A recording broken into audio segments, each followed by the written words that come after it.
Okay. Well, thank you very much for coming to my workshop, which, unfortunately, is quite difficult to do workshops, so it won't be a moving around one, but I hope to get you to think and ask questions and things like that. Just a show of hands, those of you who work with children from the ages of 3 to 6.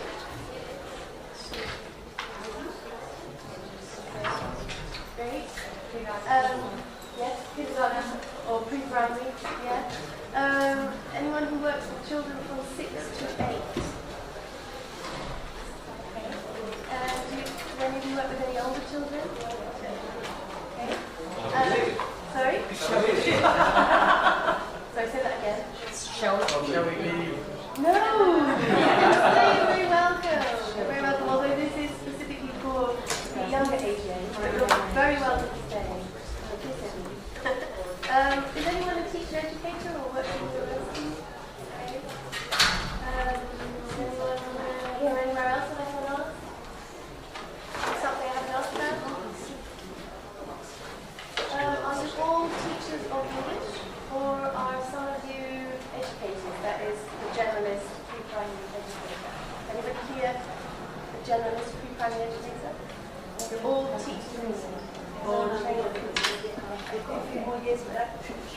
Okay. So, yeah, I wonder if it's possible to just show the name a bit. Is it not possible? Sorry. It's been resolved, sorry.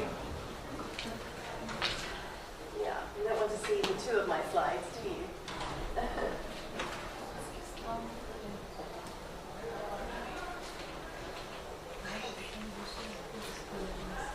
So, I was working really well this morning. So my session today, as you can see, is about play. I've started talking about play and researching play because it's an area of English language teaching that tends to be forgotten. Even though we're working with small children, we know that's the way I want to see it. Thank you. Thank you very much. And we know how important play is for young children, but often we go into the classroom as teaching English and we focus on language teaching and we forget the relevance of play. And so this is why I talk about this a lot. And I have a lovely hour-and-a-half workshop where we actually do different activities, which is not possible. So I've tried to put as much of what I would like you to know into the session, but not cram it too much. Let's see if I've been successful. I've got lots to share. So we're just going to briefly look at European guidelines. You might have different ones than Turkey. What is play? What is a learning area? And what is an English learning area? Managing English learning area. And hopefully we'll have time for questions. So in European Commission documents, it says the following. Children should be exposed to the target language in a meaningful and possibly authentic setting in such a way that language is spontaneously acquired rather than consciously learned. So as English teachers coming in, or teachers of English coming into a classroom, we focus on language, and we are looking at conscious learning as opposed to spontaneous learning. Is there anything in the Turkish documentation that says something similar?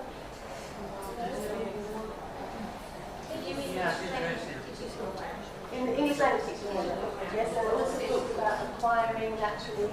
Yes. Does it mention play at all? Yes. Games and play, contextualization. Okay, games and play. Okay. Anyone else got anything they want to add to that?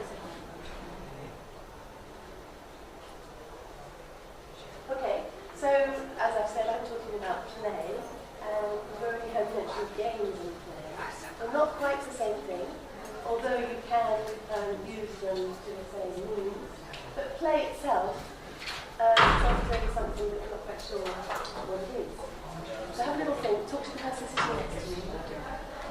Something to, is there a word that you use that you think means play, or is there an actual definition that you have for play? Just 1 minute to talk to the person sitting next to you.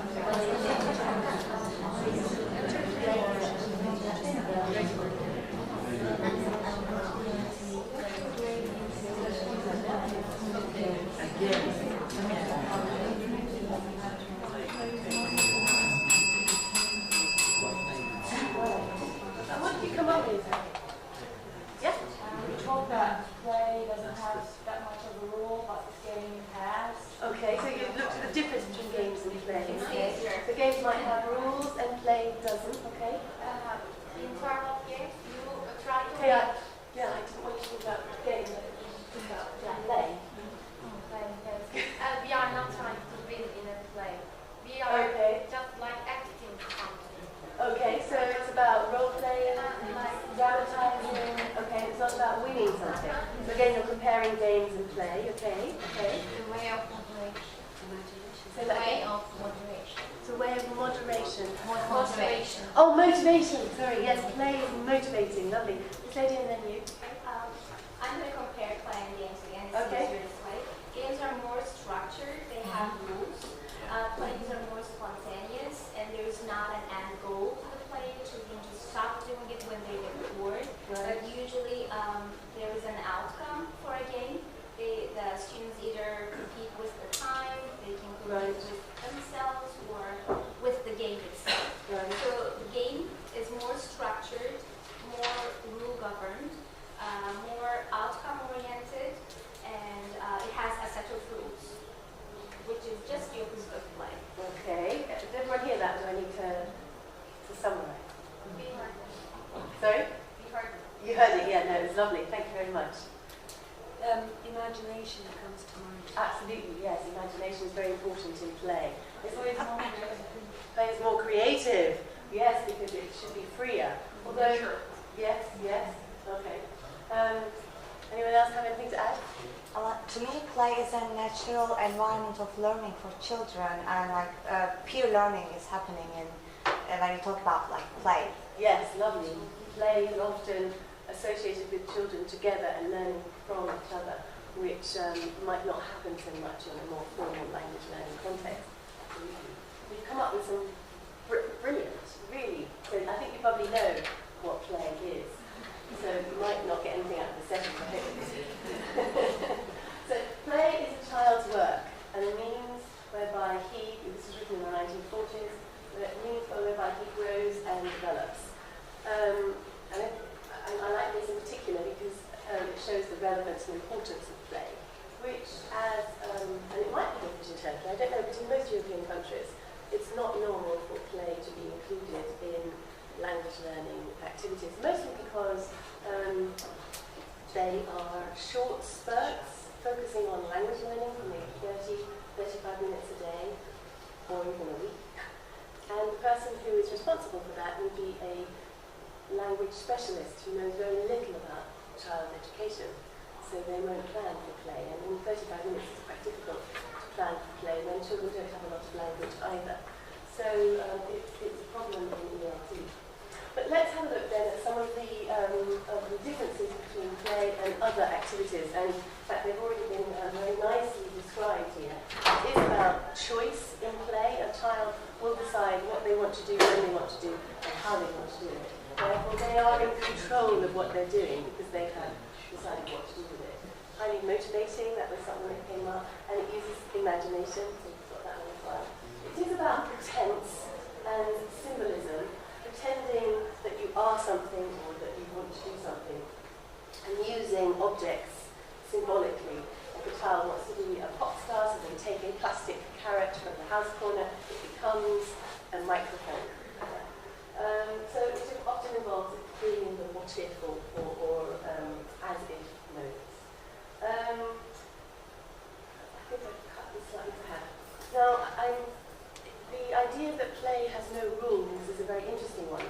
And when you compare play and games, yes, in that sense there are no rules. But Vygotsky, I'm sure you're all familiar with Lev Vygotsky, he very clearly states that in fact play does have rules.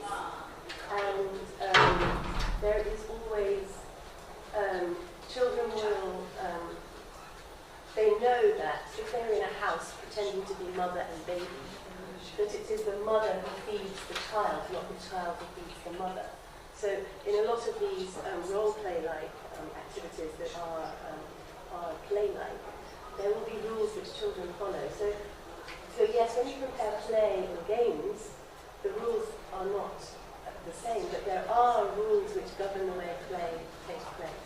So I just wanted to say, but thank you for that. Yeah, no, you're right. The social rules are different from the rules. Yes, yes, yes, yes, yes. Exactly, yes.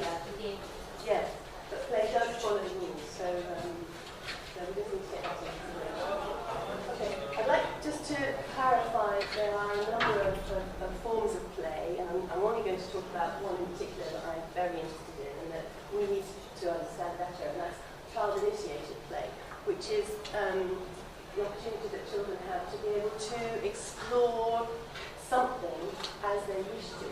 And in many early education areas, in many pre-primary schools, kindergarten, whatever you want to call them, the space will be open plan for children to be able to choose different activities and engage in them as they want to.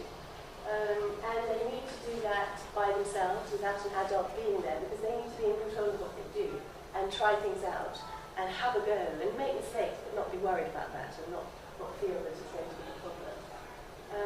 And it's this kind of play that we very rarely see, at least in the context in Europe, where we very rarely see child-initiated play for a real happening, because if a teacher appears for 45 minutes once a day or once a week, they're not going to have time to set up child-initiated play.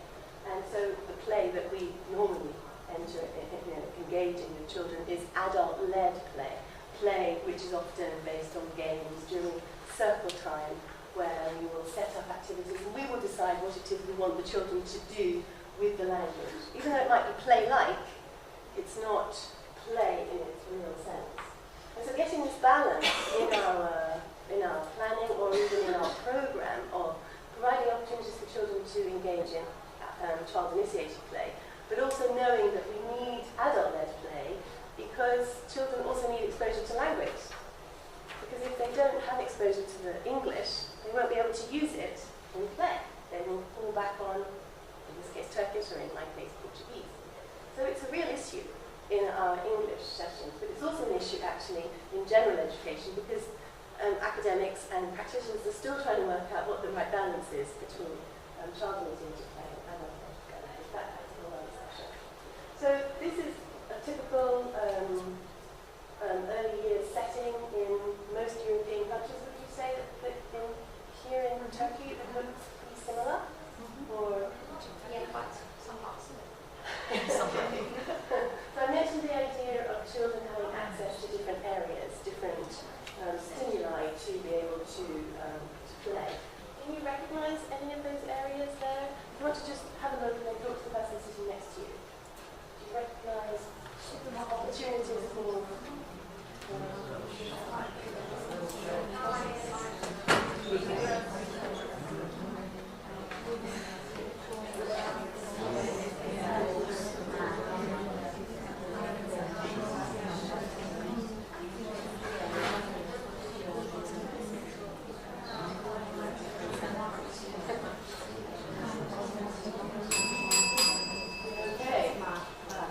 pointing and stuff? So anyone want to just give a suggestion?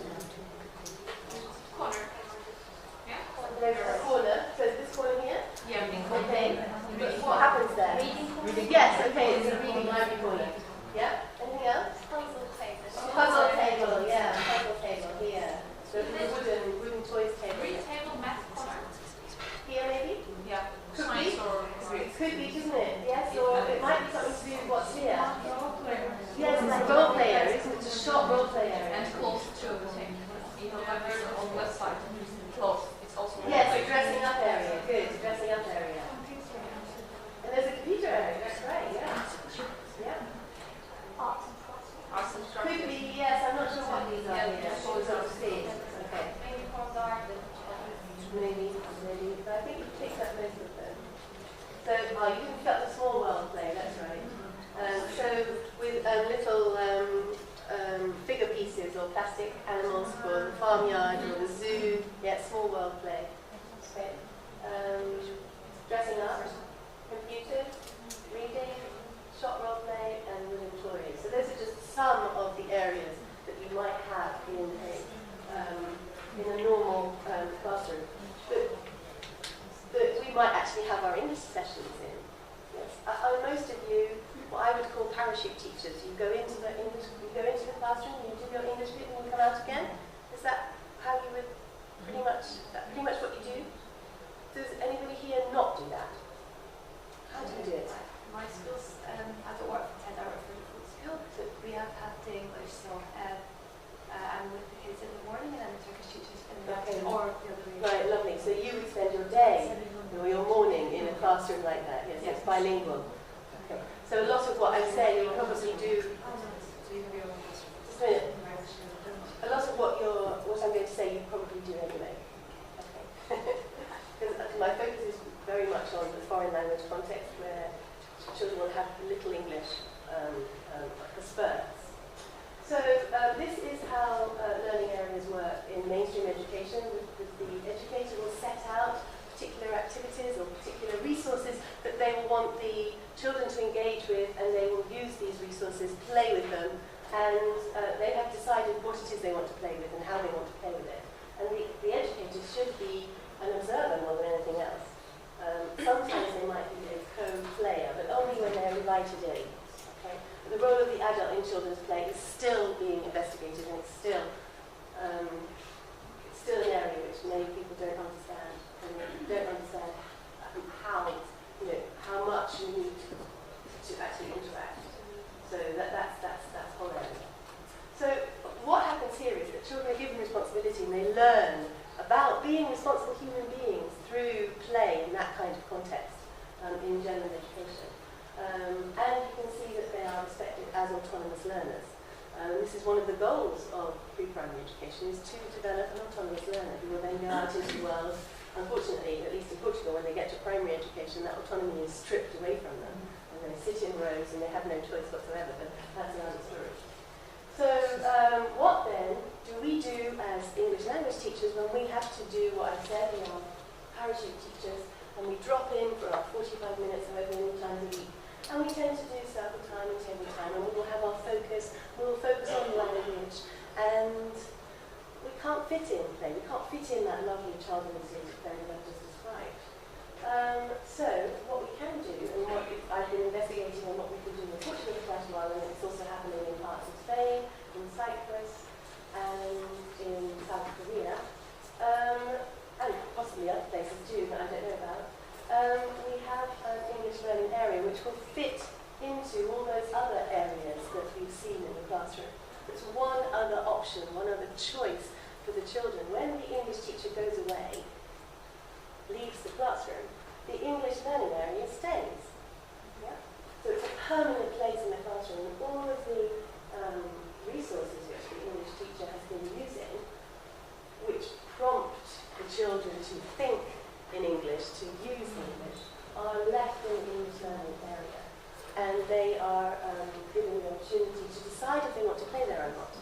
Remember, choice is really important. So if they don't want to play in the English learning area, they don't play in the English learning area. They might play in the computer area, or they might play in the small toys area. Yeah, they decide where they want to play.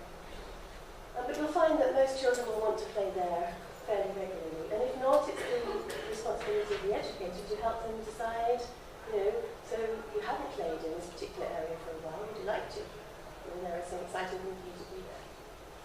Okay, so what we have then is we have a nice mix of adult-led directed play during your visits. You're in the classroom focusing on the different things that you want the children to be able to say, using particular resources. And here we have, this is actually a generalist educator who's from Italy, and she's showing children a particular game that she would like them to play in English with her during the sample time.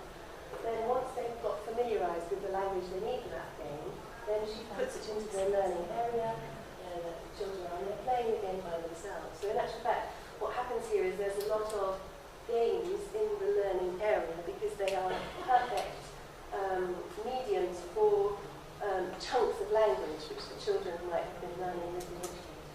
So here we have whole class interaction circle time with the educator and the peers together. And in the learning area, what you have is child-initiated play. They've decided to go in there and play with a particular resource, and they can do what they've done with the educator, or they can be creative and do other things too. And from my observations, I've seen that that's what they do. What's happening is that they are learning from and with each other.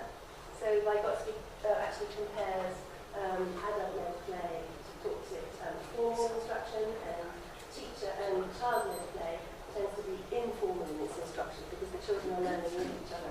And I've observed children in a foreign language context with low exposure, an hour a week, correcting each other and helping each other to say things in English. So it's group and pair interaction, which again is something we know is really important, and children interacting with peers. So So these are just some of the activities that happen in the learning area. That isn't all in Italy. So what happened was the classroom was actually divided. The little bit at the end of the classroom was turned into an English space. The children had to go through a special arch which they decorated with their pictures, and on the other side of the arch was everything that they had in English to play with. Here we have them playing with different flashcards, lots of decorations of things they know how to say in English around the room, access to all sorts of things. Here they're retelling a rhyme, Itsy Bitsy Spider with a spider puppet. Here they're playing bingo with the weather. This girl is calling out the weather words, and these children are covering the cards. And here they're playing with some flashcards. So, and as you can see, there's no teacher in sight, just taking the photographs. These children will be using English. These are actually very old photos from the late 90s. These are actual real photos that I had to scan. They weren't from... so this is what we call a learning area, an English learning area. And it's a shelf with all the different resources which the children go there and take them to the carpet to play. This is actually a carpet space, and one of the walls which full of sacks which hold all the different resources which the children know how to use in English, and rhymes and things they know how to say and do in English. And this is a more recent photograph. Again, it's a table with all the different resources, lots of reminders of the rhymes the children know in English, and lots of flashcards and books and things like that. So it's a space where children can go and collect or take the objects they associate with English and then use them as they want to use them. Any questions? I'll just talk a bit about this one. So here we have very game-like activities. So we've actually played noughts and crosses. So these are flashcards, they're face down, and we play noughts and crosses. And if a child is correct in saying what the flashcard is, he put his cross on his nought. It's actually a strategy game. So this is a nice game for your 5 and 6-year-olds. Here the children are telling each other stories. Here they're playing bingo together. Here they're role-playing, telling stories together, playing a board game. Here we have little girls pretending to be the teacher and playing a game, giving instructions. Here we have another teacher-child interaction. And this girl actually said in Portuguese, "I'm the teacher, you're the student." So there's a lot of imitation of what they see happening in their English lessons, which is perfectly normal because that's what they're experiencing in English. So these are, at the bottom here, these children are doing things with the resources which they haven't actually seen the English teacher do. So they are going beyond imitation but using the language that they know to play with the resources. So they're using their own creativity there. Any thoughts, any questions from what I'm showing you here? Do they really speak English when they're playing? Because it's really easy for them to turn to Turkish for us. Absolutely, it is. But they know that because each area has its own rules. So if you go into the house area, the children know that only 3 or 4 children can go there. They need to make sure they tidy up afterwards. Yes, there's 2 particular rules for one particular area. In the English area, they're allowed to go into the space, and they know that they should speak in English, and they know they should tidy up after. So these are rules that they know they need to follow. And yes, there will be Portuguese. There'll be Portuguese for management issues. So if a child is struggling or has a problem, then they will use Portuguese.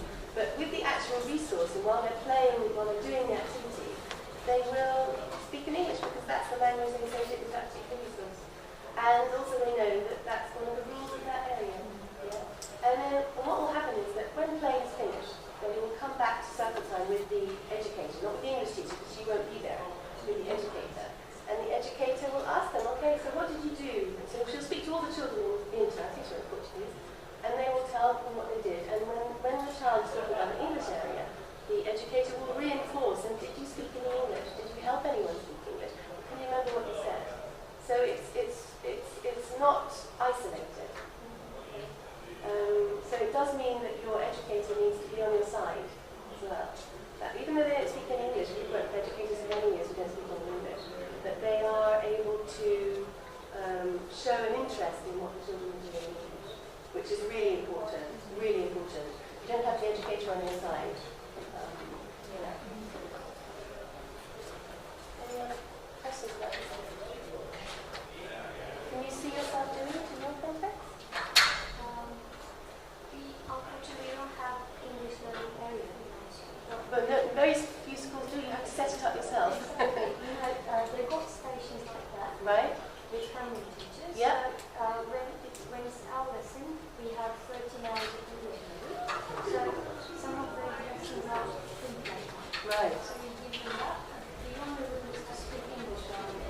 Right. So they try to speak, and they just try to complain about that student, for example. Right. He speaks Turkish, for example. But one of the reasons they probably can't speak English is because they haven't learned how to speak English with a particular resource. So, But they know how to do it. I mean, they try to express themselves in a really good way. well, that's good. So they motivate each other. And it's not like making full sentences. It's one of two Yeah. words, as you know. But Absolutely. still, you can understand what they're telling, what they're Yes. trying to tell. Yes. So it's just really working. That's a very good point, yes. It's not full sentences unless they've learned a chunk, particular chunks using it. Some children they'll spout out whole bits of English which they have naturally just used out the repetition of the teacher.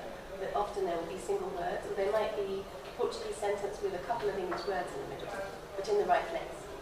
Yeah, so that they know that it is an adjective or it is a noun. Okay, so any other?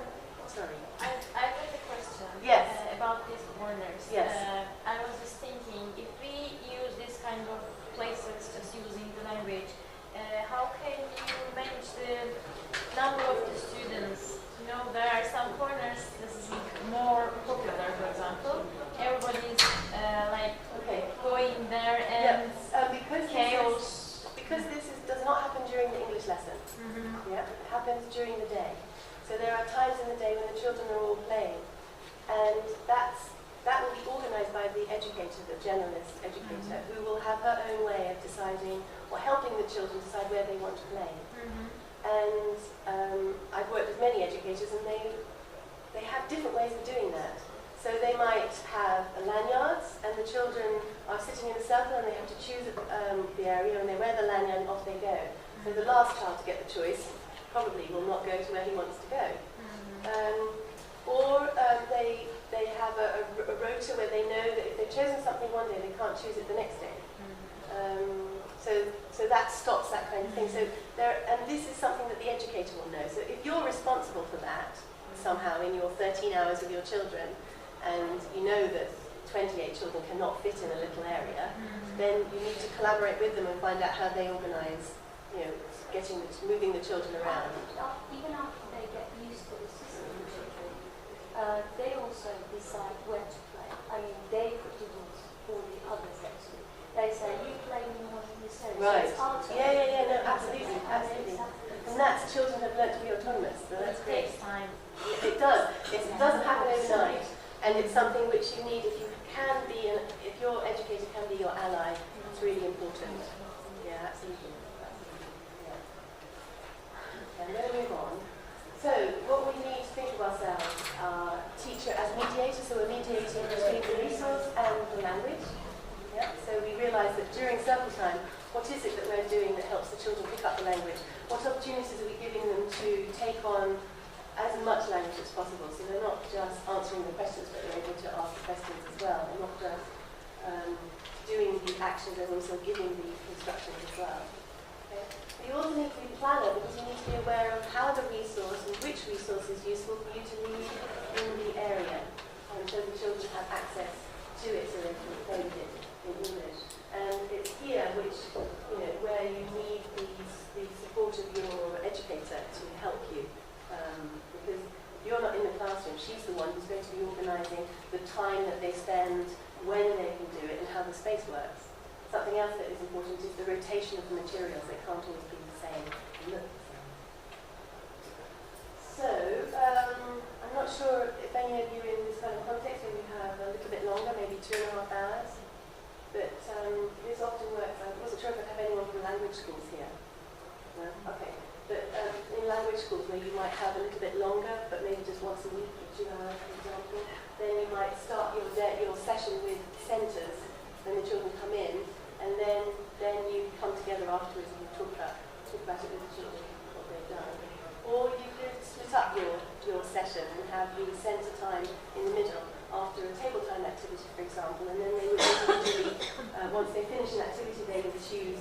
So you would have to set up little centres in your classroom. They would all have a resource that's related to English, and the children would decide. So it might be books, it might be something on the video screen, it might be flashcards, it might be a game, it might be dressing up, it might be puppets, whichever the resources you use with your children.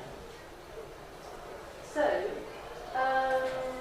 what then can we put into the ELA, the English learning area? So I've already mentioned flashcards because this is something that I think we all use, and we should do, because they provide that visual support which the children need.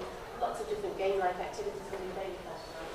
The children like to replicate any games that you have created to help the children learn language. A large dice is a really nice resource. The children just love throwing the dice, and they will just say the number, or just jump it and say the number. But it's incredible how it prompts language. They love folders with pictures and drawings and things that they know how to say in English, and they will just browse through, point and say the word or expression, or even tell the story. So picture books and story cards as well. They really enjoy sequencing the story cards and saying chunks of language from the story, or wearing the props, the role plays, and role-playing the story together. An English puppet, and they will pick it up, put it on their hand and start using English. And any posters that you've made with your rhymes or your songs, which will have images which will prompt them to begin saying the rhyme or the song. They're very popular. But anything that you use with your children during your teacher-led circle time activities will go into the English learning area. And you're probably thinking, well, I go to so many classes, it means I have to make a lot of resources. You do. Because every class you go to, you have to leave resources in. So you have to be good at making resources. You can't rely on that one copy that the publisher gives you. You have to make your own stuff. The children can help you as well. So what kind of language do they use? Well, children, of course, will naturally label. They'll be using lots of single words at that time. Perfectly natural. They're little exposure. And that's the first thing we do when we learn a language anyway. We label. So that's very normal. They'll begin to question. So they say things like, is it? Can it? Am I? Because those are the little questions that you would have brought into lots of the game-like activities during circle time. They can confirm, no, it isn't, yes, it isn't, no, I'm not, yes, I am, yes, I can, no, I can't. They often correct and teach each other. So you walk into a class and there's always going to be 2 or 3 children who are leaders, who pick up things quickly. And they naturally take on that teacher role and they help their peers. They narrate stuff, they will open up the book and they will tell the stories, even if it's only to themselves. They will chant and they will sing if they're prompted to by the visual.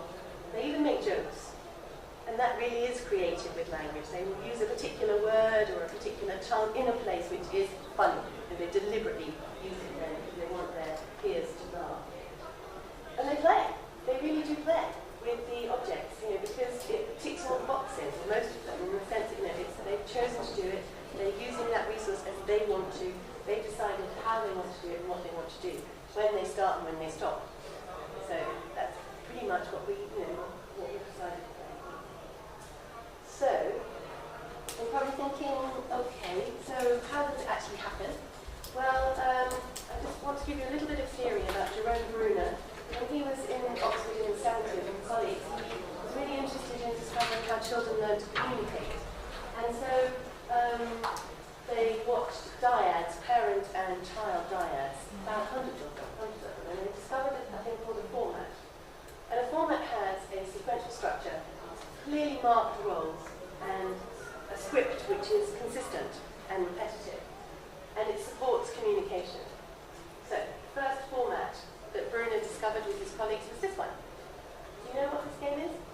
Peekaboo. Right, peekaboo. And it's the very first, what is it in Turkish? Te-e. Oh, lovely. Te-e. Oh, that's very okay. In Portuguese it's cuckoo. So, yes, it's peekaboo. And so, if we think about this in relation to a format, this is what it is. This is the sequential structure which happens repeatedly. The mummy looks at baby, uncovers her face, and we uncovers her face, and then the baby reacts. Yeah, that's pretty much basic. Okay. The roles are mummy is the hider and baby is the seeker, if you want. Yeah, and script is peekaboo. And I also think that the script is laughing, because that's what mother and baby do when they, peekaboo, and they go, ah, and the baby waggles his legs around. Yeah. So that's a basic format. In fact, it was the first format that Bruna described and shared with the world. And this is actually really important because it helps us think about what we do in our circle time, as we think about formats for the game-like activities which we set up, and also for the routines which we set up in circle time. One more thing that we need to remember is the handover. Now, I'm sure that many of you have encountered babies who will have gone through this particular format, but they now go, peekaboo, peekaboo, yes?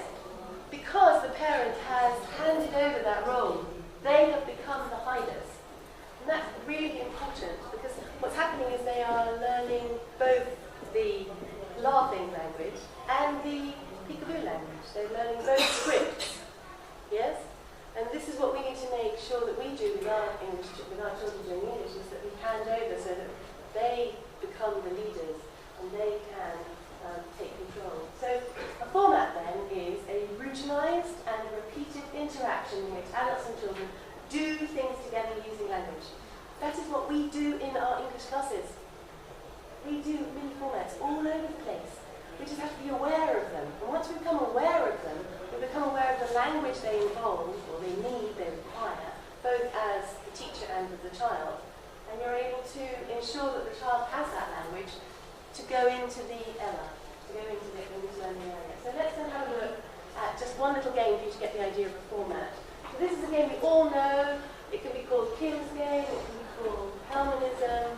I'm going to take one of those cards away and you're going to tell me which one I took away, yeah? You know the game? Yeah, what's missing? Yeah, there are a number of different names, okay? So, Helmanism is the peg. Anyway, so we've got our farm animals here. The children will probably know, or beginning to learn some of the farm animals in English. Do you recognize them? There's a chicken, there's a cow, a duck, a sheep, a goat, and a chick. Okay? I'd like you to cover your eyes, and I'm going to take one away, but no peeking.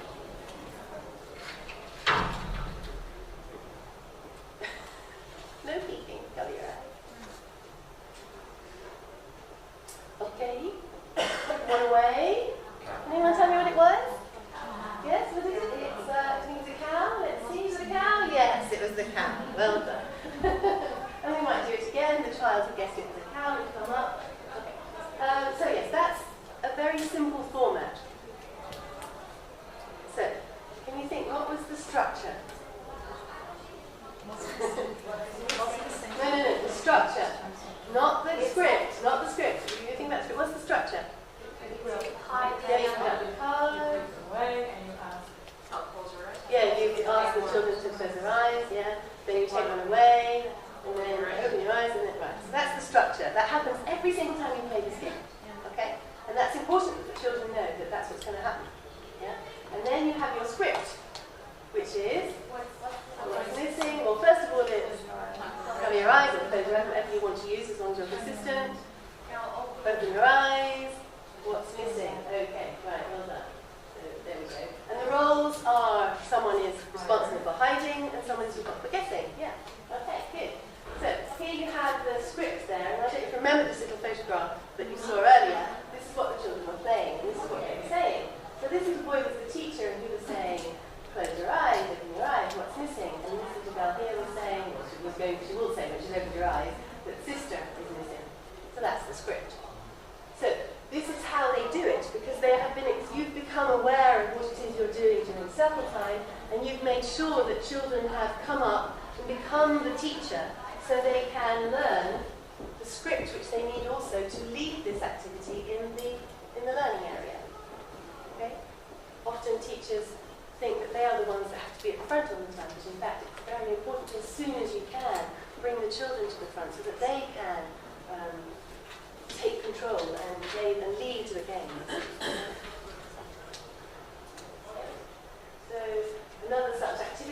might be a guessing game, so these are the same animals, and I've decided I want to choose one, and you have to guess what it is. So I've chosen one, so you say things like, is it a cow? No, it isn't. Is it a goat? But yes, it is. Or I say, no, it isn't. Can I ask the question? Is it a sheep? Yes, it is. Well guessed. But what's important then is the child comes up and hides, yeah? And then gets the opportunity to, in this case, to say yes it is, no it isn't, because you're giving the class the chance to say, is it a, okay? So the examples help you see the relevance of the handover. Okay? So, a couple of minutes here.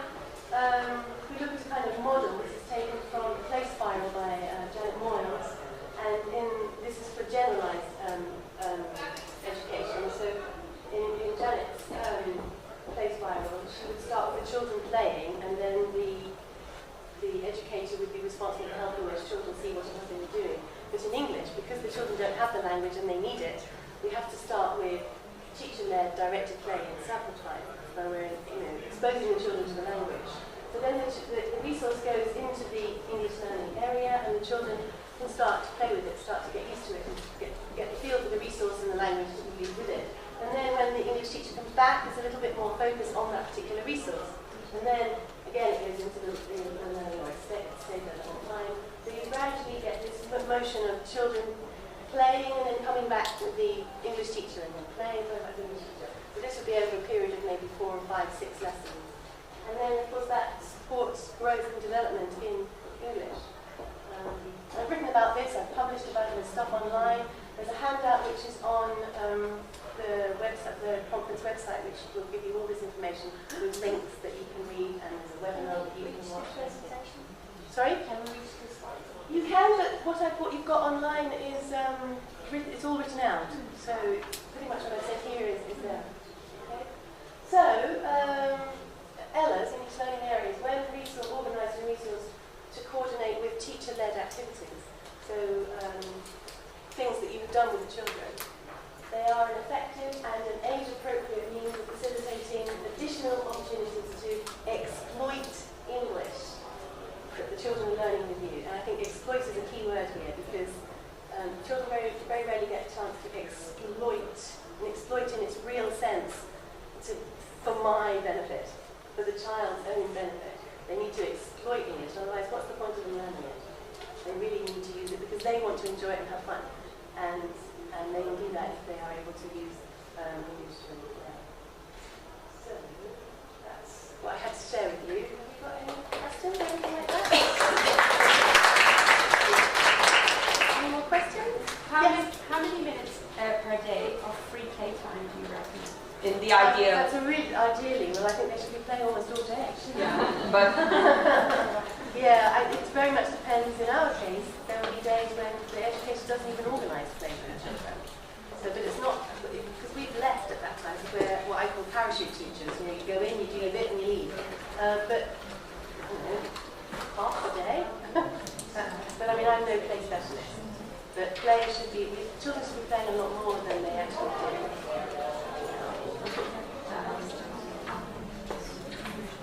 Any other questions? Yes?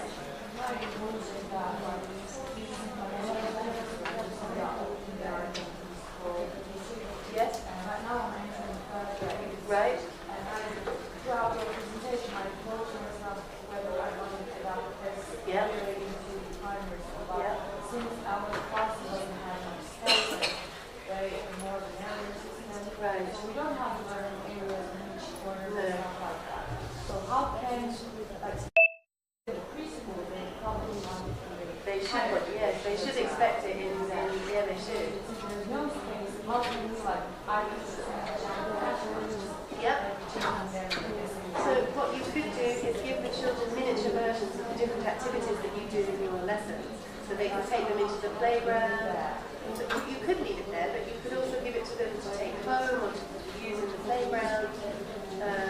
Or could there be a room where they could go after school which had some of these things? Maybe.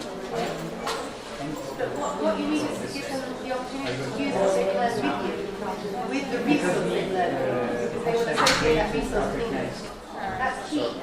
It's like parents that bring up their children bilingually. You have one parent, in my case, I have bilingual children, my husband's Portuguese. I always spoke in English, and my husband always spoke in Portuguese. It's a very common way to bring up children. So the children associated English with me, and they associated English with Portuguese with their husband, and with my husband, not them. and so that's how they learn the two languages. And this is how this works, really, because they associate a resource with a language. Therefore, they will only use that language, the key words, with that resource. And again, if you have, I don't know, in your case, do you have different rooms for English and Turkish? No, we used to, but there's more classes now, so we share. Okay, because another thing is space. Sometimes, so this space is the English space, they only use English here, and this space is Turkish, they only use Turkish. So, or times of the day, you've got times of the day, in the morning it's English and afternoon it's Turkish. So this helps the children associate the language use. Yeah, so they realise, okay, it's morning time, so we're speaking English now. After breakfast, that's right, yeah. So they know that this is an activity, this is a game which they only play, this is a book which they only read, this is a song which they only say.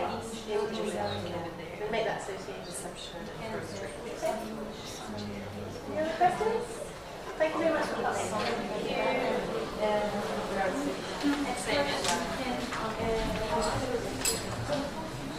Yeah, sure.